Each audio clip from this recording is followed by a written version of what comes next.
Hello, good morning दोस्तों। आशा करती हूँ कि आप सब लोग बहुत अच्छे होंगे। सब लोग कहते हैं कि मैं इतना मोटिवेट कैसे रहती हूँ। तो मैंने आज एक कविता सुनी थी, वो मैं आपको सुनाना चाहती हूँ। शायद ही इस कविता के माध्यम से बहुत से लोगों को मोटिवेशन मिले। कविता ये है कि यदि संघर्षों की नहीं सुनी तो शिखरों के जय गीत सुनोगे। सच कहता हूँ ठान लिया तो अपने हिस्से जीत लिखोगे। अपने हिस्से जीत लिखोगे। बन जाए कितना भी दुर्गम, कितना भी हो जाए निर्मम, लक्ष्य को बढ़ते हुए कदम के आगे टिकता नहीं कोई दम। कोई कितना बड़ा भले हो, पहचानोगे ही अगर चले हो। यदि रुके नहीं तो तुम लक्ष्यों के निश्चित खड़े समीप मिलोगे। सच कहता हूँ अपने हिस्से जीत लिखोगे। अपने हिस्से जीत लिखोगे।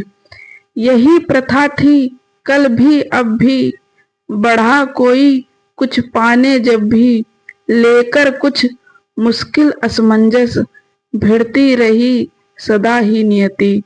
चाहे जितनी अड़चन आए, चाहे जितनी उलझन आए, यदि भय भीतर का मिटा चुके तो बाहर प्रेरक रीत रचोगे। सच कहता हूँ ठान लिया तो अपने हिस्से जीत लिखोगे। अपने हिस्से जीत लिखोगे। जो पगहें शिखरों पर मिलते, देखा उनको थमते बहते। बीता था हर एक क्षण पीड़ा का कोलाहल सहते। लेकिन धैर्य नहीं खोया था। लेकिन धैर्य नहीं खोया था। पीड़ा ने साहस बोया था। तुम भी नहीं डिगे तो बनकर, तुम भी नहीं डिगे तो बनकर किसी तुंग के मीत मिलोगे। सच कहता हूँ ठान लिया तो अपने हिस्से जीत लिखोगे। अपने हिस्से जीत लिखोगे।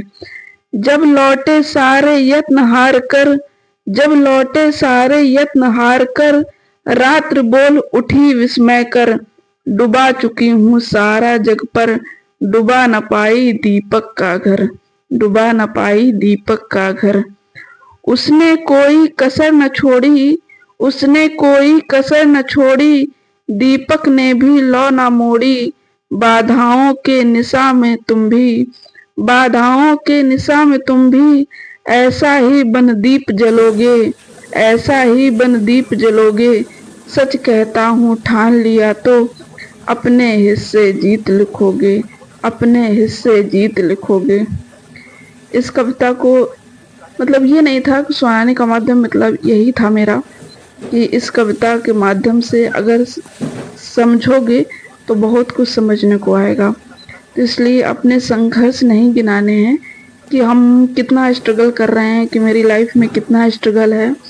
ये कुछ नहीं सोचना है।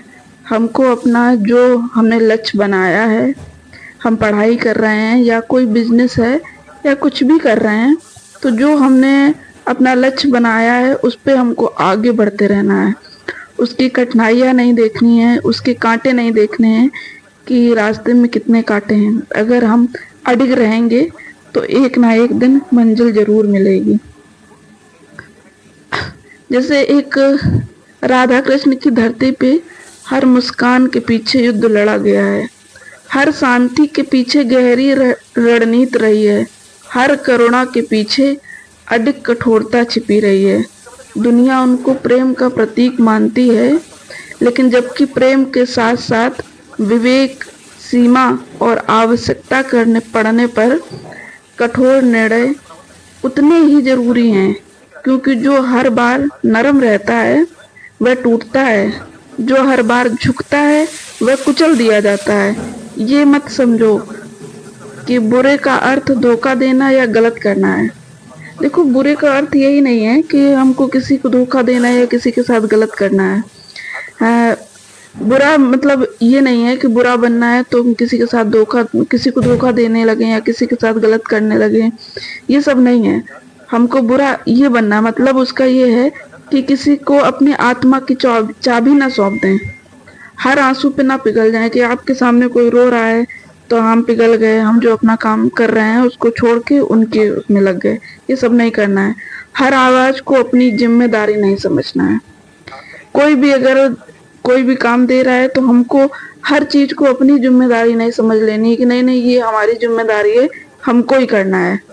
ये सब नहीं करना है। दुनिया में सबसे ज्यादा शोषण, दुनिया में जो सबसे ज्यादा शोषण है उन्हीं का हुआ है जिनका दिल साफ है और नियति सच्ची है।